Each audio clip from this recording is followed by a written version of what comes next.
Welcome back everybody. अभी हसनैन आपके पास भी एक मोबाइल फ़ोन है, मेरे पास भी है, हम सब के पास टेक्नोलॉजी है। मतलब कोई भी चीज़ अगर आपको चाहिए तो that is just one click. Everybody is IT related. हाँ, आईटी रिलेटेड है। और आई थिंक के लेकिन फिर भी हसनैन, मुझे ये लगता है कि अभी भी हम बहुत पीछे हैं, दुनिया बहुत आगे निकल गई है।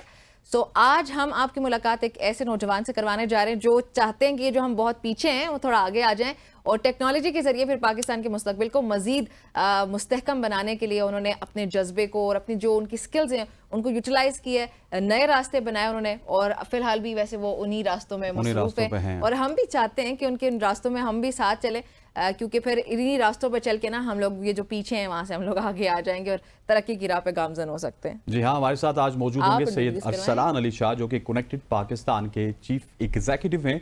इन्होंने टेक्नोलॉजी और इनोवेशन को एक मुस्बत तब्दीली के जरिए इस्तेमाल करके अपने कारोबारी और समाजी मकासद को हकीकत में बदलने की कोशिश की और इनसे आज हम सीखेंगे, आपको भी सिखाएंगे और कोशिश करेंगे कि ये जो आईटी का काम अरसलान कर रहे हैं ये आसान अल्फाज में आपको बता सकें कि आप ये किस तरह कर सकते हैं और यहाँ पे जो अवार्ड इन्होंने इनको मिला वो किस तरह लिखते हैं। अरसलान, सबसे पहले आपको खुशामदीद कहते हैं, thank you very much. 1 million award आपको मुबारक हो। और सबसे पहले ये बताइएगा कि ये सफ़र कितना तवील था यहाँ तक आने का?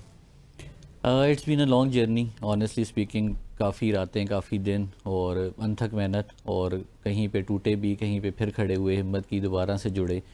और ऑलमोस्ट 10 साल का एक सफ़र है 2015 से ऑनवर्ड। और 2024 में जाके फाइवर ने भी रिसेंटली अनाउंस किया कि जी हम एक इनिशिएटिव लॉन्च कर रहे हैं जिसमें हम उन तमाम सेलर्स को जिन्होंने $1 मिलियन अर्न किया है हमारे प्लेटफॉर्म के थ्रू, उनको हम रिकग्नाइज़ करेंगे। और अल्हम्दुलिल्लाह पाकिस्तान में मैं और 2-4 लोग और हैं जिनको ये $1 मिलियन का अवार्ड मिला।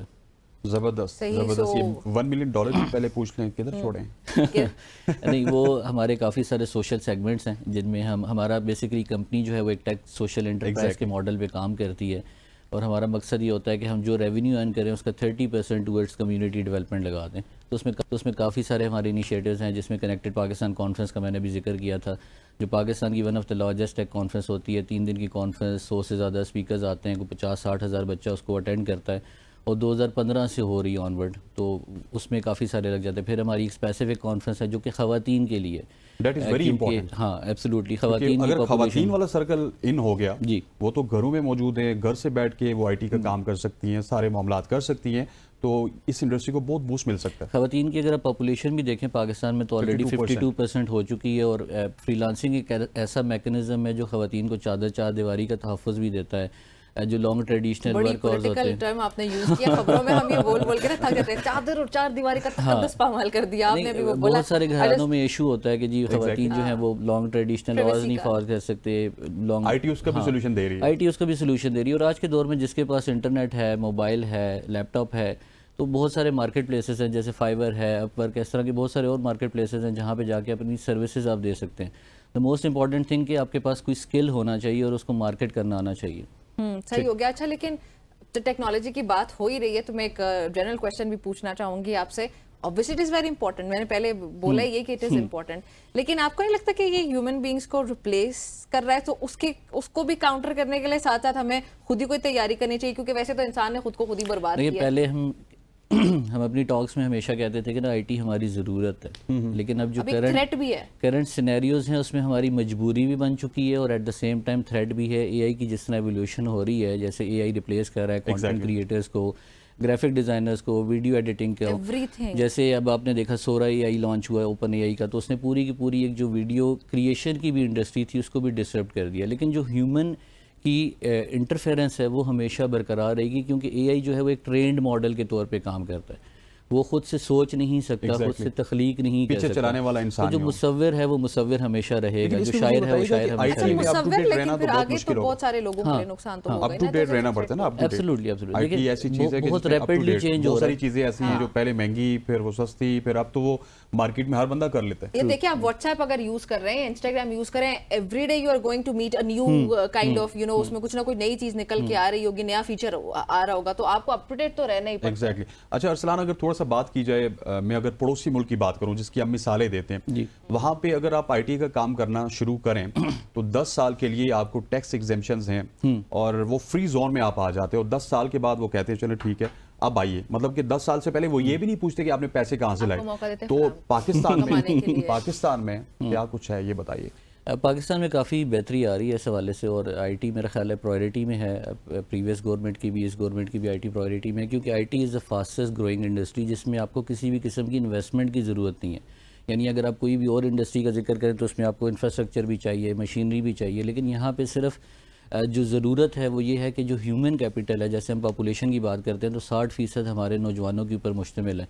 अगर हम ह्यूमन कैपिटल को ट्रेन कर दें, उनको चैनलाइज कर दें टूवर्ड्स दीज अपॉर्चुनिटीज़, तो मेरा ख्याल है कि हम बहुत बेहतर रेमिटेंसेस पाकिस्तान में लेके आ सकते हैं। और जो हमारा ये इशू चलता है हमेशा डॉलर्स का या इसका, तो वो बहुत ज़्यादा ईज़िली हल हो सकता है। और जहाँ तक सपोर्ट की बात है तो Pakistan software export board already इसके ऊपर बहुत अच्छा काम कर रहा है। हमारे जो फ्रीलांसर्स हैं उनको 1.1% एंड 0.2% टैक्सेशन हो रही है, जो कि पहले नहीं थी, पहले बहुत ज़्यादा टैक्सेस थे। तो मेरा ख्याल है कि खुशाइंद इक़दाम हो रहे हैं और अल्हम्दुलिल्लाह चीज़ें बेहतरी की तरफ जा रही हैं। लेकिन वो जो $billion इंडिया कमा रहा है, वहाँ तक हम किस तरह पहुँच सकते हैं? देखिए उनकी $1 बिलियन इंडस्ट्री है, आपकी तो अभी हंड्रेड्स में भी नहीं पहुंचे। $100। देखिए मेरा ख्याल है कि हमें ना एक रोड मैप डिफाइन करना पड़ेगा और हमें फ्रॉम बेसिक्स टू आगे जाना पड़ेगा, और फ्रीलांसर्स को ख़ास तौर पे हमें एक एक्सेलरेटर बूट कैंप में डालना पड़ेगा जो कि अपने आप को एंटरप्रेन्योरशिप की जर्नी में ट्रांसफॉर्म कर सके। मेरा मानना है कि फ्रीलांसर वो है जिसको इन्वेस्टमेंट की भी ज़रूरत नहीं है, सिर्फ उसको एक एक्सेलरेटर बूट कैंप में डालें, वहाँ पे उसको ट्रेन करें और उसको बताएं कि पाकिस्तान की ये प्रॉब्लम्स हैं और आप इन प्रॉब्लम्स को टेक्नोलॉजी के ज़रिए सॉल्व करें। जैसे अगर आप इंडिया की बात करें तो इंडिया में $200 बिलियन की उनकी रेमिटेंस आती है, और उसमें अगर आप नोटिस करें तो उनके बहुत सारे यूनिकॉर्न्स हैं जो कि लोकल ई कॉमर्स पे काम कर रहे हैं, जबकि पाकिस्तान में अभी तक लोकल ई कॉमर्स उस तरह फ्लरिश ही नहीं कर सकी। एक तो ट्रस्ट के इश्यूज़ हैं, आप ऑर्डर कुछ करते हैं आता कुछ है, वो भी है, ठीक है, लेकिन बहुत सारी ऐसी प्रॉब्लम्स हैं जिनको हम सॉल्व कर सकते हैं थ्रू टेक्नोलॉजी। और मेरा मानना है कि जहाँ पे प्रॉब्लम्स होती हैं वहाँ पे अपॉर्चुनिटीज़ भी होती हैं, और आज के दौर में बहुत इजी आप किसी भी प्रॉब्लम को टेक्नोलॉजी के जरिए सॉल्व कर सकते हैं। सुप्रीम कोर्ट में बड़े मसले चल रहे हैं, कोई अपॉर्चुनिटी है? हाँ एब्सोल्युटली मजाक कर रही हूँ। अच्छा, ये जो बाकी आपने भी बात की कि हमारी इंडस्ट्री ये ग्रो कर रही है, पेस जो हमारी आपको ठीक लगती है या नहीं हमारी हुकूमतों को? नहीं, इट्स रियली स्लो। पीडीएम को हाँ इट्स रियली स्लो, और मुझे लगता है कि हमें अपनी रफ्तार 10x मल्टीप्लाई करनी पड़ेगी। और उसी के हवाले से हमने एक इनिशिएटिव लॉन्च किया था जिसका नाम था ग्रोथ समिट। अच्छा। और जिसका मकसद यही था कि वो तमाम फ्रीलांसर्स या वो तमाम टेक एक्सपर्ट जो एक स्टेज पे आके खड़े हो गए और उनको समझ नहीं आ रहा कि हम अपने रेवेन्यू को मल्टीप्लाई कैसे कर सकते हैं। जैसे फॉर एग्जांपल एक बंदा, एक फ्रीलांसर $1000 कमा रहा है, लेकिन अब उसको एक्सपोजर ही नहीं है, उसको ट्रेनिंग ही नहीं मिली कि वो इस $1000 को $10,000 में कैसे ट्रांसफॉर्म कर सकता है।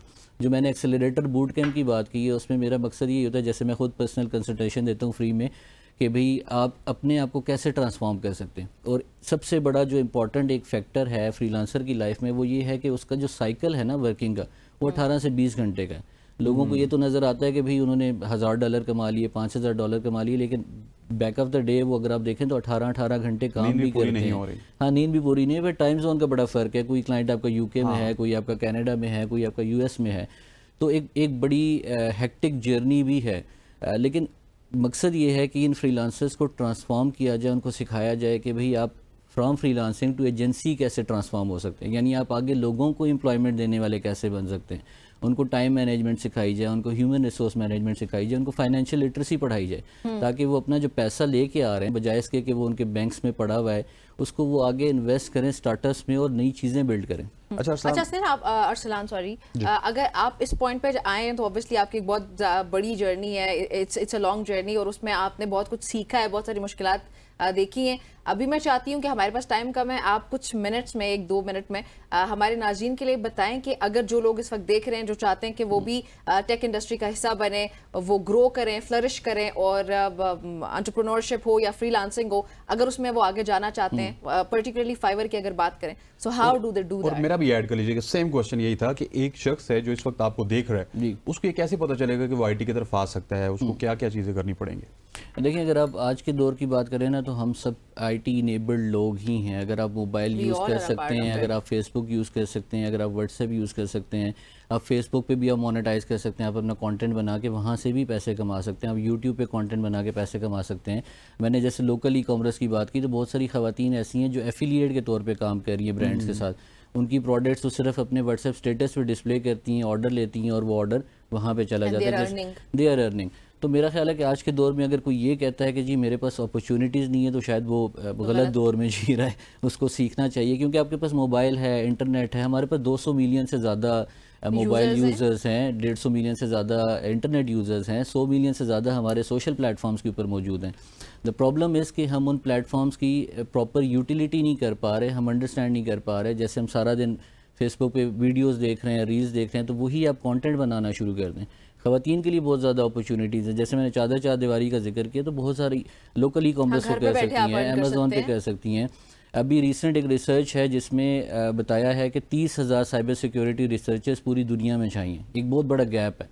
कोई 50,000 से ज़्यादा ऐसे लोग चाहिए जो सिर्फ लिंक्डइन में।